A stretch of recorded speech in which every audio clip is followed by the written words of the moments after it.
औज़ुबिल्लाहिमिनश्शैतानिर्रजीम बिस्मिल्लाहिर्रहमानिर्रहीम। Welcome to my channel. So आज हम पढ़ेंगे को precipitation method.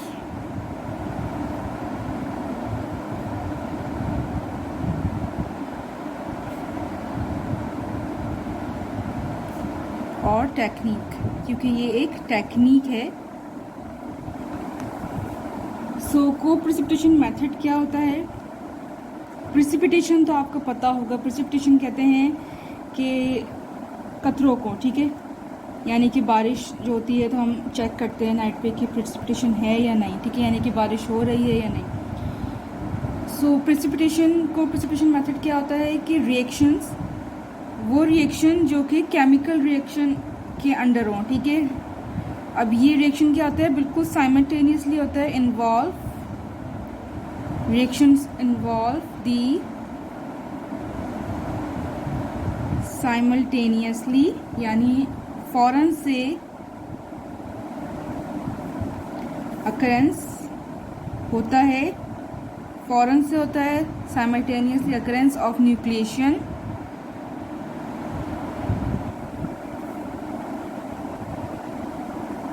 Growth,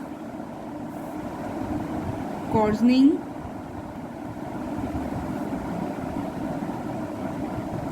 and agglomeration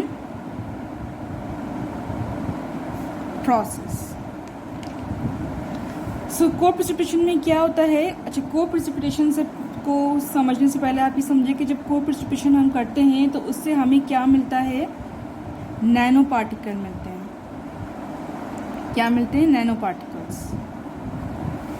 को प्रिसिपिटेशन मेथड या टेक्निक जब भी हम करते हैं तो उससे हमें नैनो पार्टिकल्स मिलते हैं। तो ये नैनो पार्टिकल्स हमें किस तरह मिलते हैं कि जब हम रिएक्शन करते हैं तो वो फ़ौरन से सबसे पहले क्या होता है? न्यूक्लिएशन होती है। न्यूक्लिएशन यानी कि जैसे कि फॉर एग्जांपल अगर हम लैंड की बात करें, ज़मीन में जब हम बीज डालते हैं, सीड डालते हैं, ठीक है, तो वो फ़ौरन से वो उगना शुरू हो जाता है। यानी कि वो थोड़ा सा वो पहले वो दो टुकड़ों में होगा, दो पार्ट्स में डिवाइड होगा सीड्स, उसके बाद उसकी ग्रोथ होगी, यानी कि पौधा बढ़ना शुरू होगा, ठीक है, और फिर क्रॉजनिंग होगी। क्रॉजनिंग मीन्स कि एक चीज़ से, एक पौधे से दो पौधे बन जाएं, सही है।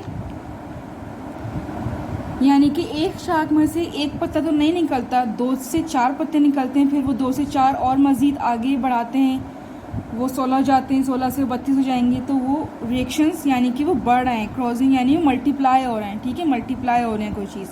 और जब कोई चीज़ मल्टीप्लाई होती है तो क्या हो जाता है? एग्लोमरेशन हो जाता है। एग्लोमरेशन में झुंड में तब्दील हो जाते हैं, यानी कि वो उनका झुंड यानी गुच्छा बन जाता है उस चीज़ को।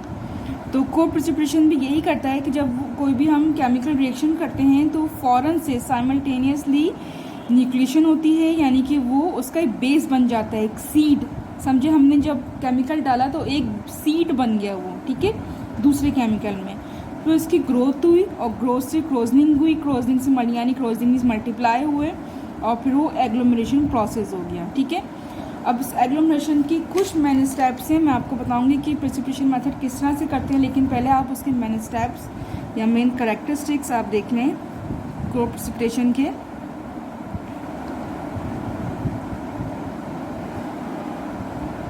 मेन कैरेक्टरिस्टिक्स क्या हैं को प्रिसिपिटेशन के?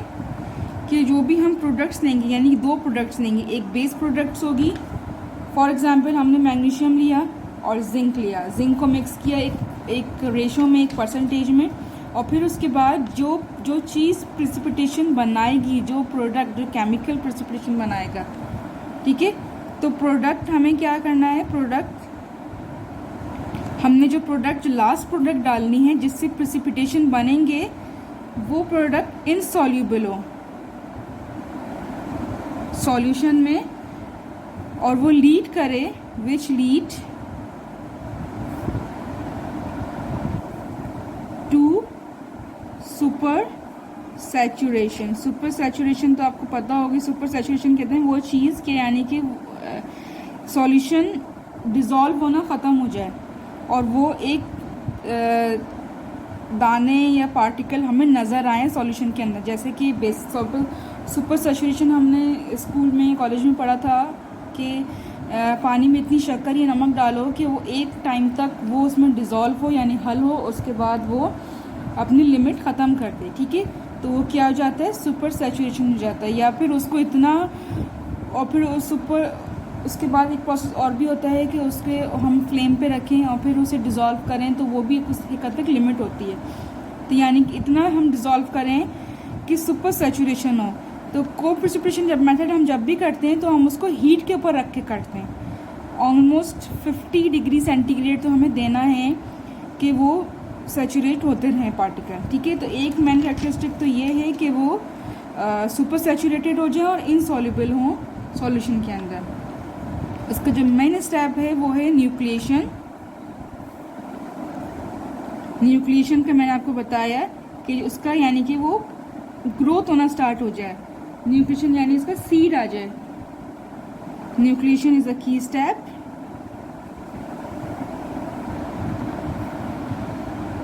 और न्यूक्लिएशन से क्या हो, large number of particle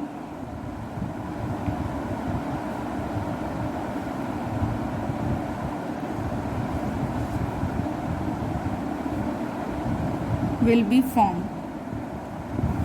nucleation से क्या होगा, न्यूक्लिएशन किसके जरिए होगी, जो हम केमिकल डालेंगे, जो केमिकल सुपर सैचुरेशन बनाएगा, उस केमिकल से न्यूक्लिएशन स्टार्ट होगी जो कि ग्रोथ तक जाएगी, जिसके ज़रिए large number of particle growth होंगे, ठीक है।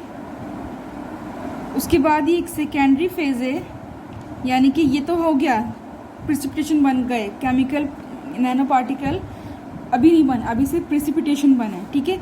तो जब ये इसका एक सेकेंडरी प्रोसेस है और ये कोर प्रिसिपिटेशन टेक्निक का एक पार्ट है कि जब भी हम कोर प्रिसिपिटेशन टेक्निक करते हैं तो हमें क्या चाहिए होता है कि स्टेरर चाहिए होते हैं, नीड स्टेरर, ठीक है। जो मैंने आपको बताया कि स्टेरर के ऊपर रख के करते हैं। स्टेरर कहते हैं, मैं आपको पिक में दिखाऊंगी, पिक आ रही होगी, कि उसमें वो प्लेट होती है, हॉट प्लेट होती है, उसमें टेम्परेचर होता है, टेम्परेचर का भी ऑप्शन होता है, और वो उसमें एक राउंड होता है, स्पीड होती है जो हम देते हैं। एक टेम्परेचर होता है और दूसरा क्या होता है, स्पीड। इसके ज़रिए हम स्पीड मेंटेन रख सकते हैं और वो हॉट प्लेट घूमती है तेज़ी से, जितनी भी हम स्पीड रखेंगे, और टेम्परेचर भी देती है, ठीक है। हम टेम्परेचर देंगे, उस टेम्परेचर के ऊपर हम बीकर होगा हमारा, ठीक है। बीकर में वो केमिकल प्रिसिपिटेशन हो रही होगी। अब प्रिसिपिटेशन किस तरह होती है, एक हमने स्टैंड लिया, ठीक है, उस स्टैंड पे एक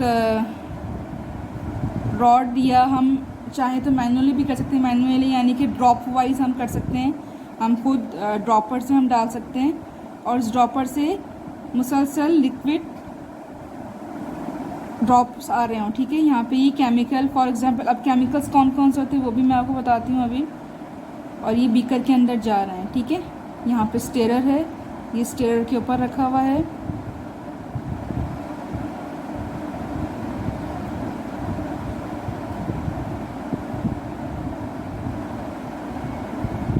यहाँ पे टाइम और टेम्परेचर का ये दिया, टेम्परेचर और स्पीड का दिया हुआ, सॉरी। तो यहाँ पे हम क्या करते हैं, सॉल्यूशन जब भी हम बनाते हैं तो एक मैग्नेटिक बार होता है, एक मैग्नेटिक बार होता है, वो हम प्लेस कर देते हैं सॉल्यूशन के अंदर। लेकिन मैग्नेटिक बार वॉश हुआ हुआ अच्छी तरह, ठीक है। मैग्नेटिक बार, ये जो प्लेट होती है यहाँ पे, ये भी मैग्नेट ही होती है। जब मैग्नेट और जो मैग्नेट का कनेक्शन होता है, तो जब ये प्लेट राउंड करती है इसके अंदर, तो ये मैग्नेट घूमना शुरू कर देता है स्पीड से।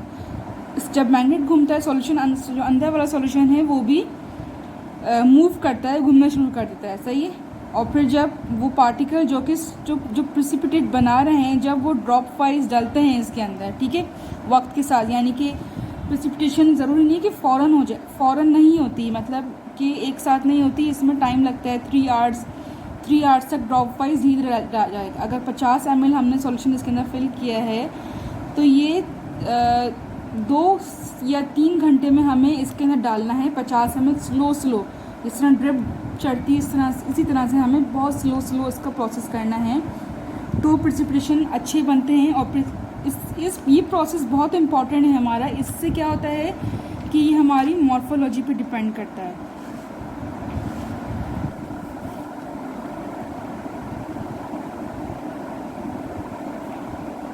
मॉर्फोलॉजी पे डिपेंड करता है, साइज़ पे डिपेंड करता है कि साइज़ क्या होगा और उसकी प्रॉपर्टीज़ क्या होंगी। Properties of nano particles. तो मैंने आपको बताया कि मॉर्फोलॉजी यानी कि उसकी शेप, उसकी शक्ल कैसी होगी पार्टिकल की, ये तो हमें एसईएम से पता चलेगा। एसईएम आपको नहीं पता था, मैं आपको अगली वीडियो में बताऊंगी कि एसईएम क्या होता है। उसके अलावा साइज़, उसका साइज़ क्या होगा, साइज़ उसका नैनोमीटर में होगा, आपको पता है नैनोमीटर, मैंने आपको मुझे पढ़ाया है लास्ट वीडियो में। फिर उसके बाद उसकी प्रॉपर्टीज़ क्या होंगी, मतलब वो कितना, उसके यूवी क्या होगा, उसकी ऑप्टिकल, उसकी वो हम यूवी और पीएल या एक्सआरडी से हम देखेंगे। यूवी, पीएल, एक्सआरडी और बहुत सी टेक्निक होती हैं, ईडीएक्स, ये सब चीज़ें हमें यूवी और पीएल से पता चलेंगी। और इसके अलावा ये हमें मेन पॉइंट्स मिल गए। अब रिएक्शंस जो हम डाल रहे हैं, जो केमिकल है, एक सॉल्यूशन तो पहले से इसके अंदर मौजूद है, जो कि फॉर एग्जांपल जिंक ऑक्साइड या मैग्नीशियम का हमने मिक्स कर लिया आपस में, सही है। और एक केमिकल ऊपर से है जो कि प्रिसिपिटेशन बनाने में मदद कर रहा है। सबसे मेन केमिकल ये है जो प्रिसिपिटेशन बनाने में हेल्प कर रहा है। अब वो कौन कौन से केमिकल्स हो सकते हैं जो हेल्प करते हैं प्रिसिपिटेशन में, जो प्रिसिपिटेशन जिस वजह से होते हैं।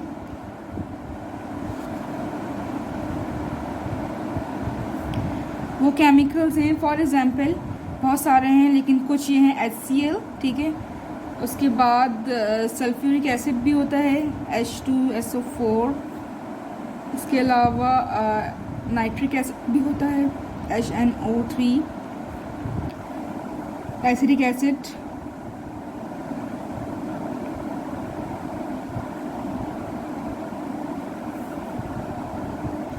Sodium hydroxide NaOH, calcium hydroxide CaONH2,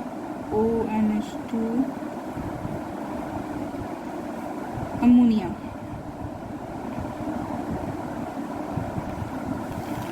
ठीक है, तो ये वो रिएक्शंस, ये वो केमिकल्स हैं जिनकी वजह से प्रिसिपिटेशंस बनते हैं। ये चीज़ प्रिसिपिटेशन बनाने में हेल्प करते हैं ये सारे केमिकल्स। तो ये तो बस समझ आ गया आपको प्रिसिपिटेशन मेथड क्या होता है, कि साइमल्टेनियसली अकर्षण होती है, न्यूक्लिएशन यानी कि इसका सीड आता है, फिर सीड से ग्रो होती है, फिर ग्रो होने के बाद क्रॉसनिंग होती है। क्रॉसनिंग यानी कि मल्टीप्लाई होते हैं, वो जो न्यूक्लिएशन है वो मल्टीप्लाई होती है, और मल्टीप्लाई होने के बाद का रिजल्ट में हमें क्या मिलता है, एग्लोमरेशन मिलती है। एग्लोमरेशन यानी कि सुपर सैचुरेशन इतनी ज़्यादा हो जाती है सॉल्यूशन के अंदर कि हमें पार्टिकल्स नज़र आते हैं अपनी आँखों से, सही है। सॉल्यूशन के अंदर हमें नज़र आएंगे पार्टिकल्स। तो मेन कैरेक्टरिस्टिक्स क्या हैं, कोई प्रिसिपिटेशन मेथड के प्रोडक्ट्स इंसॉल्युबल हों, जो कि लीड करे सुपर सैचुरेशन में। और प्रोडक्ट कौन सी है, जो मैंने आपको बताया कि ये चीज़ हेल्प करती है आपको प्रिसिपिटेशन बनाने में। न्यूक्लिएशन सबसे मेन पॉइंट है, अगर न्यूक्लिएशन नहीं होगी तो ग्रोथ भी नहीं होगी। तो ग्रोथ होने के लिए न्यूक्लिएशन सबसे ज़्यादा ज़रूरी है, क्योंकि फर्स्ट स्टेप न्यूक्लिएशन ही है।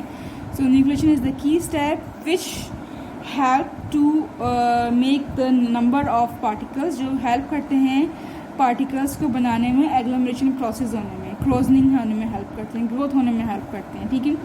इसका सेकेंडरी प्रोसेस ये है कि हमें स्ट्रेयर की ज़रूरत होती है, ठीक है, जो मैंने आपको बताया स्ट्रेयर। उसके बाद वो चीज़ें, वो टाइम हेल्प करता है हमें किस चीज़ में, मॉर्फोलॉजी में, कि आपने कितने टाइम में, कितने आवर्स में आपने जो है वो प्रिसिपिटेशन बने हैं, तो उससे उसकी मॉर्फोलॉजी हमें पता चलेगी, ठीक है। वो थ्रू SCM या FESE हम देख सकते हैं। साइज़ हमें पता चलेगा, साइज़ क्या है ये हमें XRD से पता चलेगा, इससे भी चलेगा SCM से, लेकिन हमें प्रॉपरली हमें XRD से मालूम हो जाएगा। फिर प्रॉपर्टीज़ ऑफ नैनो पार्टिकल की, क्या वो उसका बैंड गैप क्या है, क्या वो ब्लू शिफ्ट क्या है, रेड शिफ्ट क्या है। ब्लू शिफ्ट और रेड शिफ्ट क्या होता है ये भी मैं आपको नेक्स्ट वीडियो में बताऊंगी। और ये कौन कौन से केमिकल्स हैं जो प्रिसिपिटेशन बनाने में हेल्प करते हैं, ठीक है। ये हैं हाइड्रोक्लोरिक एसिड हैं, सल्फ्यूरिक एसिड, नाइट्रिक एसिड्स, इसके अलावा calcium acidic acid, sodium hydroxide, calcium hydroxide and ammonia. ठीक है, आपको प्रिसिपिटेशन मेथड यहाँ पे तक तो आपको समझ आ गया कि प्रिसिपिटेशन बन गए, केमिकल्स भी सारा हो गया, 50 ml भी कंप्लीट हो गया। इसके बाद क्या होगा, हम क्या करेंगे, टेम्परेचर भी हमने दिया हुआ। इसके बाद हम सॉल्यूशन जो रेडी हुआ है इसको हम फ़िल्टर कर लेंगे। नेक्स्ट स्टेप क्या है, फ़िल्टर कर लेंगे। ठीक है, फ़िल्टर करने के बाद हम इसे ड्राई करने के लिए रख देंगे कि कहाँ पे, रूम टेम्परेचर पे कवर करके रखना है इसे।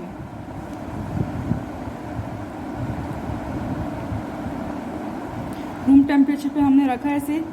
ठीक है, जब उसका एक्सेस ऑफ वाटर निकल गया तो फिर हम क्या करते हैं कि वह तो फिल्टर के बाद भी निकलता है लेकिन फिर भी थोड़ा सा वो वेट करते हैं। वेट के लिए हम थोड़ा सा रूम टेम्परेचर पे रखेंगे और फिर जो पार्टिकल्स, जो कलेक्टेड पार्टिकल्स हैं, जो हमने कलेक्ट किए हैं फ़िल्टर के बाद, नैनो पार्टिकल हैं, इसे हम जो लेबॉर्ट्री ओवन होता है उसमें रखेंगे। ठीक है, कितने डिग्री सेंटीग्रेड पे, 100 डिग्री सेंटीग्रेड पे इसे ड्राई करने की रख देंगे। अब ये तो आपकी ड्राई हो गए और आपके नैनो पार्टिकल्स बन गए। ठीक है, अगर आपके ने कोई ऐसी चीज़ यूज़ की है अपने केमिकल्स में, फॉर एग्ज़ाम्पल आपने एल्युमिनियम, आपने हेक्साहाइड्रेट यूज़ कर लिया या नोना हाइड्रेट यूज़ कर लिया, एल्युमिनियम या मैग्नीशियम या फॉर एग्ज़ाम्पल आयरन, तो ये जो मॉलिक्यूल्स हैं वाटर के, ये आपको नैनो पार्टिकल्स तो आपको नज़र आएंगे बहुत ही अच्छे बने हुए। ठीक है, लेकिन जब आप इसकी टेक्निक्स की करेक्टराइजेशन करेंगे, यानी आप इसकी SCM करेंगे, इसकी XRD करेंगे, तो आपको XRD का जो ग्राफ है उसमें आपको सेकेंडरी पीक्स नज़र आएंगी। ठीक है, ये जो सेकेंडरी पीक्स यानी कि डबल पीक्स नज़र आएंगी, ये डबल पीक्स की वजह ये है,